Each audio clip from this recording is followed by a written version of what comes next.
2 bulan terakhir, warga desa Sule-Sule, Kecamatan Bontoa, Kabupaten Maros kesulitan mendapatkan pasokan air bersih.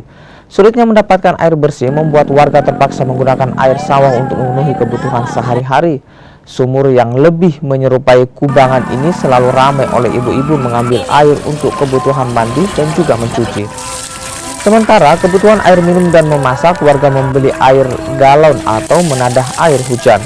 Warga terpaksa menggunakan air sawah yang kini kerap menimbulkan gatal pada kulit lantaran ternak juga minum di tempat itu. Mahalnya air bersih yang mencapai Rp55.000 dalam satu tangki ukuran 1.200 liter, hingga warga terpaksa memilih menggunakan air sawah.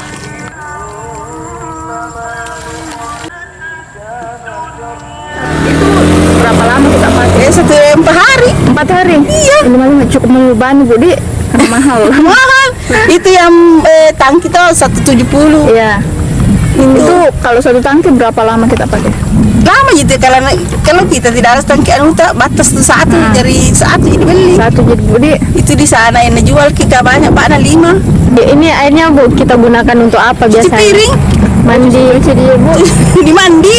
Mana kita mau ambil air? Untuk air minum sendiri, Bu. Air hujan, masih air hujan